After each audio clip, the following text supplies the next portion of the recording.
Segundo o Departamento Municipal de Habitação, Porto Alegre possui um déficit de 38 mil unidades habitacionais. Ao mesmo tempo que faltam moradias, sobram prédios ociosos na capital gaúcha e boa parte deles pertencentes ao poder público. No programa de hoje, você vai conferir como o Executivo Municipal trata dessa questão. Você também vai conhecer a vida de famílias que vivem em ocupações urbanas. Fique conosco, pois está começando mais um Com a Câmara na Cidade.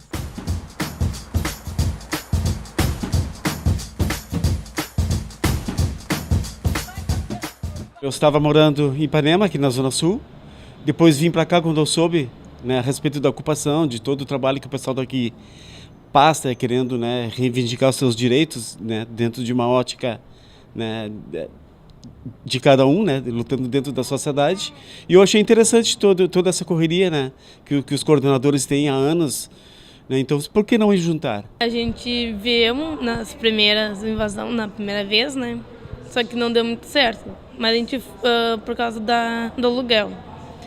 Daí a gente voltou para o aluguel, só que não deu menos certo ainda, porque minha mãe não conseguiu, que estava difícil, a gente voltou para cá. Hoje quem mora comigo é minha mãe, minha irmã e a minha filha, meu irmão, de 8 anos, e faz um ano que a gente está aí. Na realidade, esse prédio aqui, ele era um vazio urbano, Ele era um prédio que estava vazio numa parte da cidade com toda a infraestrutura disponível, Isso vai contra alguns princípios constitucionais, principalmente da função social da propriedade. Então, dentro desse contexto, ele se torna estratégico no sentido da luta pela reforma urbana e pela garantia do acesso justo e equitativo à cidade. A luta pelo cumprimento da função social da propriedade desse prédio é uma luta de 10 anos que iniciou em 2005, na primeira ocupação. O prédio ainda pertencia à Caixa, tinha sido colocado à venda e naquela época também tinha a luta contra a questão da restrição às famílias para acessar a política habitacional ao SPC e Serasa. Isso estava em xeque naquele momento, a gente pegou, então também colocou dentro do processo de disputa desse imóvel a questão da ocupação central, a questão também de enfrentar esse processo de burocracia do sistema da produção social da moradia por parte das instituições. Então é um fato que, na realidade, é bom a gente registrar, porque isso se perdeu, fica muitas vezes perdido e hoje ninguém sabe por que no Minha Casa Minha Vida FDS de 0 a 3 salário mínimo, faixa 1, não se consulta SPC e Serasa. Não se consulta porque naquele período a gente fez esse embate, fez esse debate e a partir dali caiu isso. A segunda ocupação foi em 2006. Naquele período, então, o prédio já havia sido privatizado, já pertencia ao dono de uma rede de joalherias aqui de Porto Alegre. Ele havia sido revendido ao crime organizado, Eles haviam cavado aquele túnel para tentar assaltar aqui o Banrisul e a Caixa. Eles tinham sido presos há cerca de 2 meses.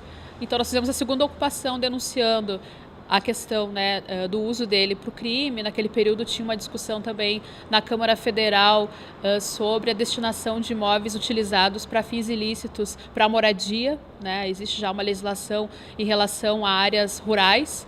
Então a pauta naquele momento também era que esses imóveis utilizados pelo crime fossem revertidos para a moradia. O prédio ainda permanecia na mão da Justiça, então não tinha sido determinado ainda se havia envolvimento do proprietário ou não e tal.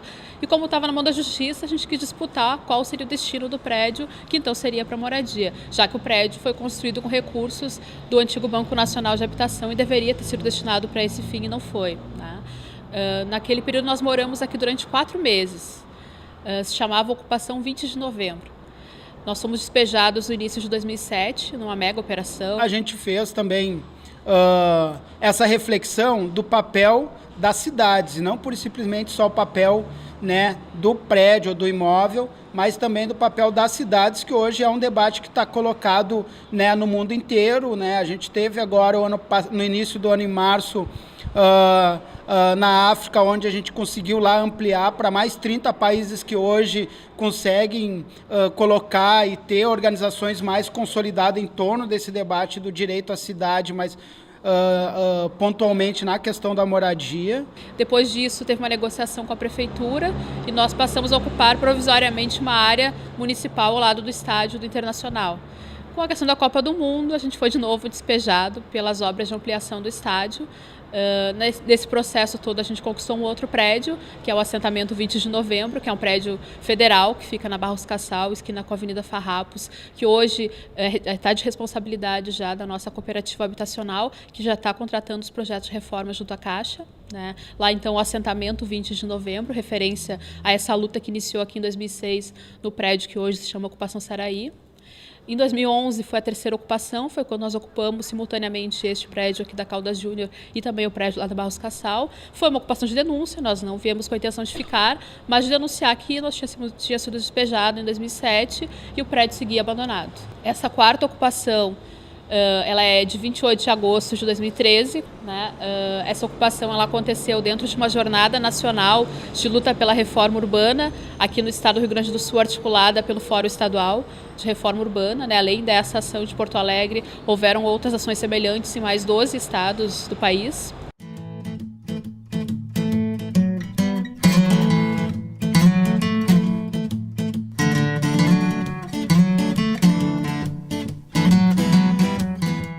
Dia a dia é assim, um ajuda o outro aqui no prédio, né? Tá meio bagunçadinho, porque o pessoal normalmente trabalha, passa o dia inteiro fora. A gente tem um pouco mais de organização no sentido de ver a questão de iluminação, de esgoto, da própria limpeza.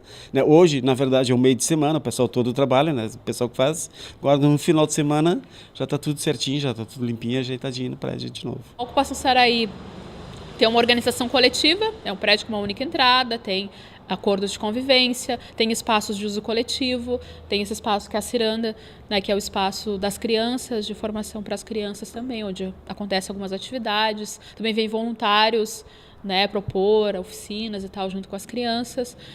Tem muitas atividades de formação no sentido, né, de trazer outras organizações, outras entidades, os moradores, desse sentido, dessa pauta da luta da reforma urbana também.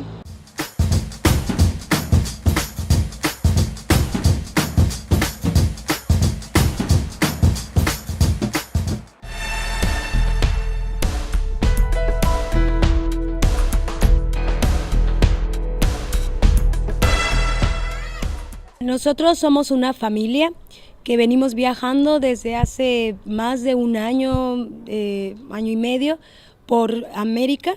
Salimos de México en 2014, febrero de 2014, y hemos recorrido toda la parte de Centroamérica, desde Guatemala hasta Panamá, cruzamos el canal de Panamá hasta Colombia, y de Colombia hemos venido recorriendo hasta llegar acá a Brasil. ¿Cuál es la intención de nosotros del viaje? Nosotros somos un grupo de teatro, hacemos teatro callejero. La intención que nosotros teníamos del viaje inicialmente fue hacer un recorrido por toda esta parte de América que está muy alejada de México, haciendo una recopilación de lo que es el arte callejero y el arte de rúa en toda esta parte, que es poco valorizado. Y que nosotros creemos que é importante também fazer redes culturais. A ideia da ocupação é ter projetos de oficinas de circo, de teatro, de música, de tudo que a gente puder oferecer para as crianças aqui da vila. Que a gente está tentando fazer um trabalho social direto assim, com as crianças que moram aqui perto. Como foi que chegamos aqui a Pandorga? Encontramos apoio com um coletivo de una ocupación que se llama Casa Violeta, en donde el ímpetu y el entusiasmo de los chicos nos motivó a encontrar este espacio que ellos ya tenían visto, un espacio bien grande que nos sorprende. Sobre todo en este proceso estamos muy impactados nosotros como familia y como grupo del gran apoyo y la solidaridad que la gente ha tenido con respecto al espacio.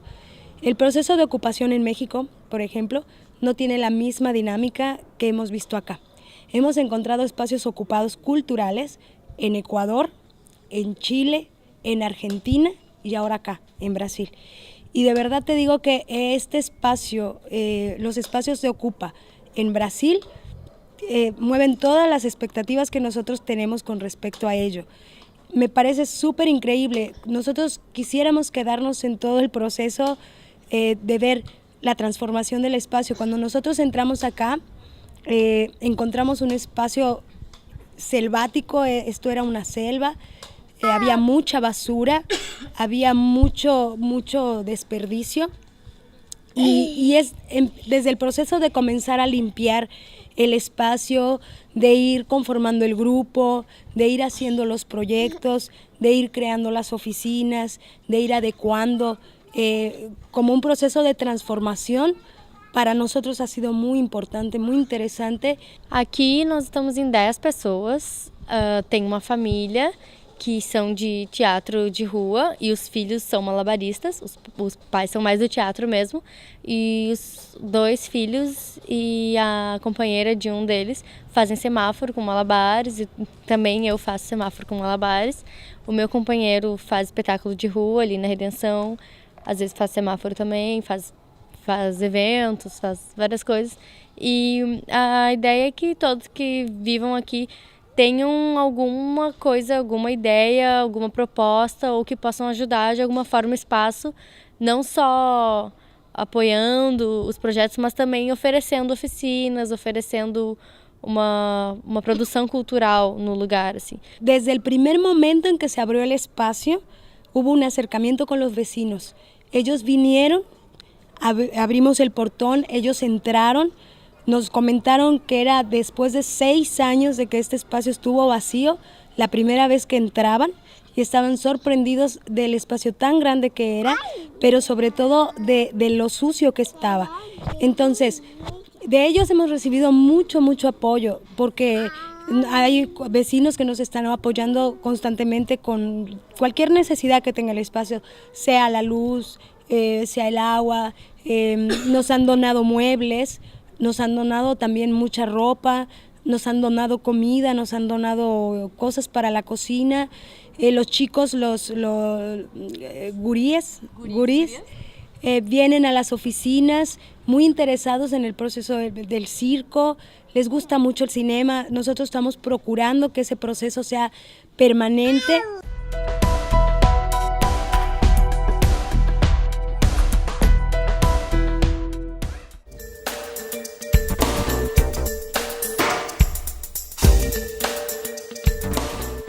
Nós temos uma atuação bastante interessante nesse sentido. Primeiro, nós temos uma política de identificar alguns vazios, nós trabalhamos com desapropriação, o município grava áreas de interesse social nestas áreas e utiliza muitas delas para habitação de interesse social. Claro que isso pressupõe que tenhamos recursos para fazer a desapropriação, né? Não basta nós fazermos a identificação, mas vários destes terrenos, dessas áreas já identificadas, e já adquiridas pela prefeitura ou do próprio propriedade do município ou do estado, a negociação para transferência para o DEMAR para que possamos construir unidades habitacionais. Então temos trabalhado bastante em parceria com a própria Câmara de Vereadores, né, no gravame de áreas de interesse social nestas áreas. As questões de regularização fundiária e de ocupações urbanas aqui em Porto Alegre também são temas aqui no Legislativo Municipal. Em geral, esses assuntos são discutidos na Comissão de Transporte e Habitação aqui da Câmara de Vereadores. Ao meu lado está o vereador Cláudio Janta, que é um dos integrantes então da CUTAB. Vereador, que tipos de demandas, né, nesse sentido são apresentadas, são trazidas então à Comissão de Transporte e Habitação? Olha, a CUTAB recebe semanalmente, né, demandas de vários bairros da nossa cidade, né, vem da Zona Norte, Zona Sul, Leste, Oeste, do Centro, né, todas essas áreas têm prédios, tem terrenos que as pessoas ocupam, os terrenos ociosos, áreas ociosas dentro do bairros, né, que não são ocupadas e as pessoas não têm onde morar e ocupam essas áreas. E aí cabe à CUTAB tentar achar, junto com a prefeitura, os órgãos públicos, uma forma de harmonizar isso, né? O que acontece no centro da cidade não são nem vazios urbanos, são prédios desocupados, né? A identificação de alguns prédios públicos, principalmente propriedade da União, né, que encontram-se hoje desocupados no centro da cidade. Nós temos um estudo, um trabalho em conjunto com a Procuradoria-Geral do município, né, para a identificação desses prédios e a possibilidade de negociação entre eles. Como não cabe desapropriação, por ser propriedade da União, né, prédios públicos, na sua grande maioria, nós estamos trabalhando na possibilidade de recebermos esses próprios através de uma parceria e de financiamento pelo programa Minha Casa Minha Vida para a adequação dos imóveis para unidades habitacionais. Eu quero citar uma situação aqui no centro de Porto Alegre. Aqui no centro de Porto Alegre. Nós temos prédios inacabados com mais de 60 anos, sem solução. Isso não se justifica. Isso é omissão dos poderes constituídos. Omissão dos poderes constituídos. Executivo, Judiciário, Ministério Público e o próprio Legislativo de modo geral. 90% desses prédios são públicos, sendo eles do Estado, da União ou do município. Né? Prédios que deveriam ser usados, né, para órgãos públicos, mas que não estão sendo usados. Os órgãos públicos alugam outros prédios e ficam ociosos. Então, ou os órgãos públicos usam esses prédios para as pessoas terem uma vida digna, ou então coloca esses prédios à venda para que esse dinheiro possa ir para um fundo, onde as pessoas possam ter uma habitação digna, né? Eu preciso dizer da minha preocupação e da responsabilidade, sim, com as pessoas que mais precisam, ou aquelas que menos condições têm de terem uma casa própria. Então precisamos primeiro dizer isso, da preocupação, e que os governos precisam agilizar mais os processos e projetos que existem. E os vazios urbanos, que esse é um nome moderno, vazio urbano. Esse vazio, ele tem um dono, ou ele é uma área pública, que é de todos nós, ou é área privada. E quem ocupa sem autorização está invadindo. A omissão do serviço público e dos homens públicos, de quem deveria assumir, chamar para si a responsabilidade e ajudar os que mais precisam para terem cada um a sua casa própria, não estão sabendo gerenciar estas questões. Não estão assumindo, chamando para si a responsabilidade. Então há uma esculhambação. Invadem aqui, invadem ali, os lugares sem estrutura. E ainda tem um outro componente aí que não sei de onde que tiraram, que é o seguinte, que as pessoas têm que serem reassentadas no lugar onde elas estão. Quer dizer, então elas invadem um lugar, não importa se é público ou é privado, e tem a concepção cultural moderna aí agora que tem que ser reaproveitada ali. Quando há necessidade de reassentamento, nós temos respeitado todas as normas do Ministério da Cidade. Nós não reassentamos famílias, né, para uma distância maior do que 2 quilômetros de onde a família vive. Né? Então isso é uma crítica que não corresponde com a prática do departamento. Como exemplo, a Avenida Tronco. Nós compramos vários terrenos no entorno da Avenida Tronco, terrenos muito valorizados, por sinal, né, para reassentamento das famílias da Avenida Tronco que estão sendo reassentadas. Então essa prática não existe.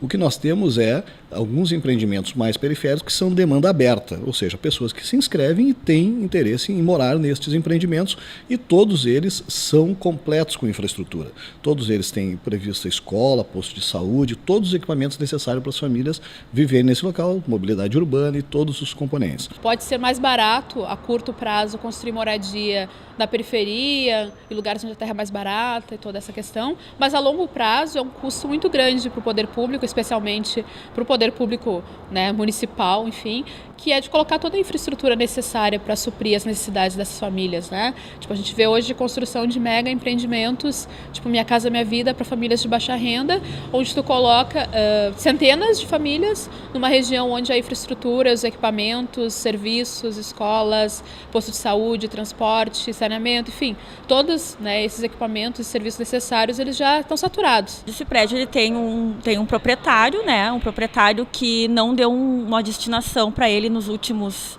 10 anos, e, enfim, e ele está dentro do papel dele questionando, né, com uma ação de reintegração de posse do prédio, que está tramitando na justiça, né, e é no âmbito dessa ação que as comunidades que estão aqui, junto com seus apoiadores, né, que tem entidades, ONGs, sindicatos, universidades, né, que tem advogados, que tem arquitetos, né, que dão todo o suporte, que estão construindo a defesa e vêm construindo a defesa deles no sentido de evitar o despejo e tentando também, junto com isso, construir alternativas, né, para que não só se evite o despejo, mas que de fato esse prédio se torne moradia popular. Que na ocupação Saraí hoje, morando, nós temos 18 famílias, mas naquele período da desapropriação, houve, né, esse acordo de que as famílias sairiam do prédio. Então nós fizemos uma parceria também com o município, hoje tem 8 famílias que estão no aluguel social.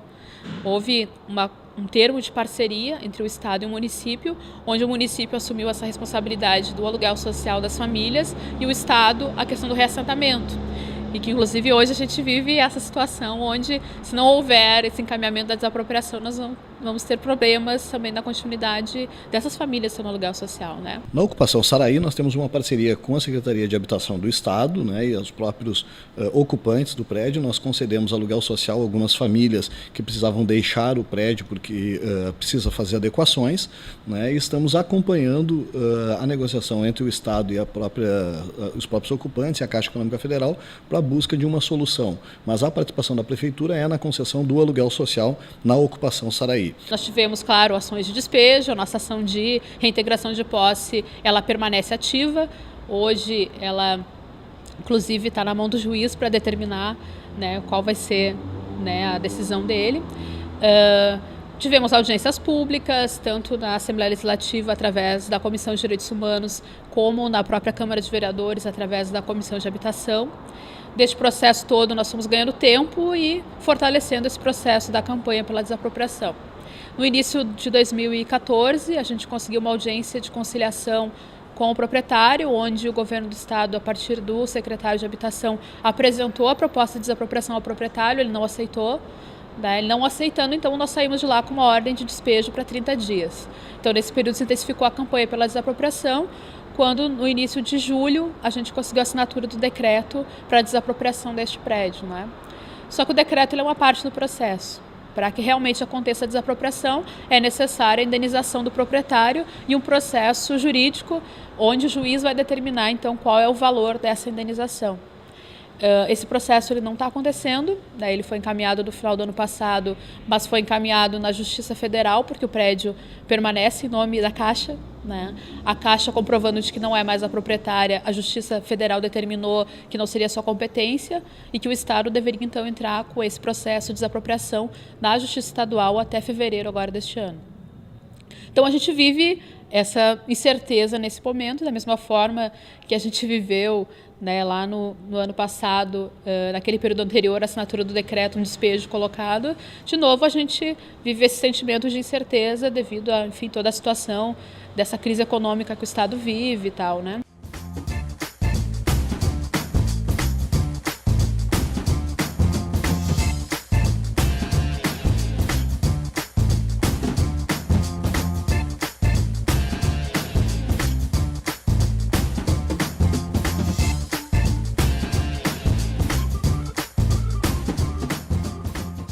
Na ocupação Pandorga, é uma ocupação que nós tomamos conhecimento recentemente aqui no DEMAB, nós estamos acompanhando uma atuação da administração direta. É um prédio de propriedade do município de Porto Alegre, né, e a Procuradoria-Geral do município está em negociação nesse momento com os ocupantes para alguma possibilidade. Nós estamos acompanhando esta negociação. Num segundo momento, onde haja necessidade de reassentamento das famílias, nós vamos atuar.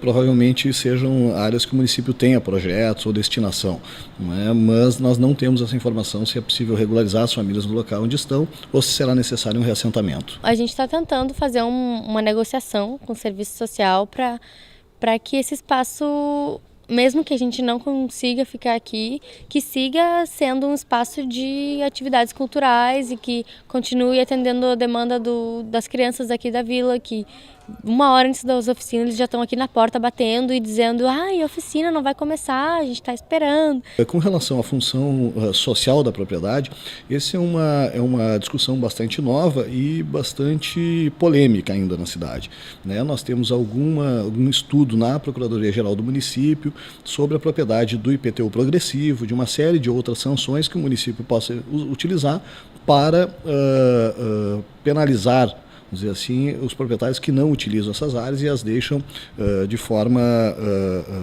propositalmente vazia.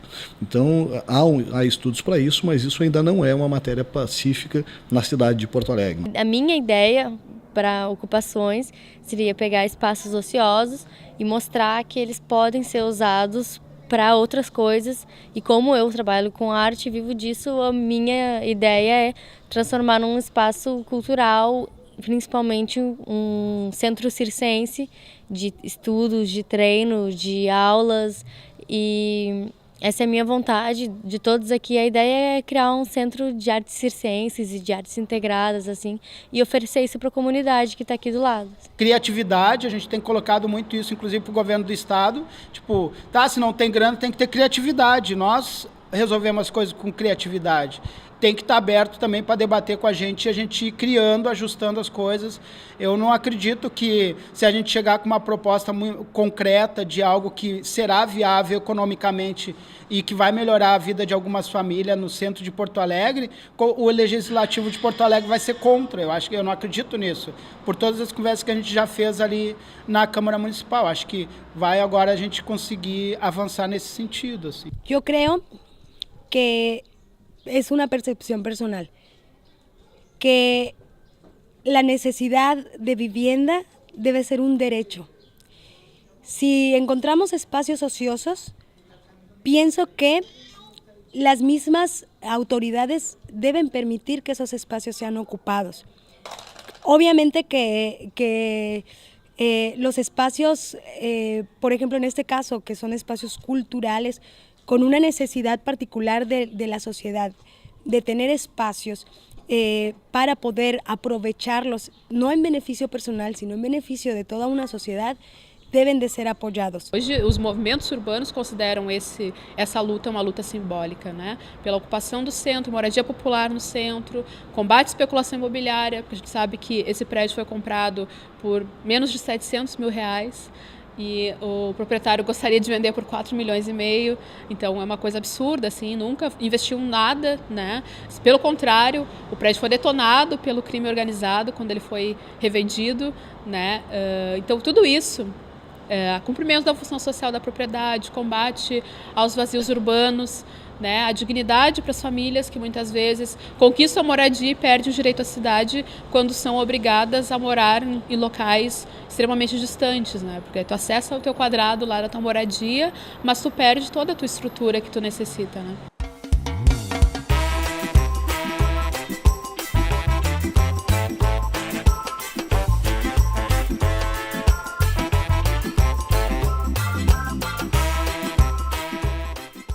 Com a Câmara na Cidade de hoje fica por aqui. Se você quiser acompanhar as informações da TV Câmara, siga nossa página no Facebook. Obrigada pela sua audiência e até o nosso próximo programa.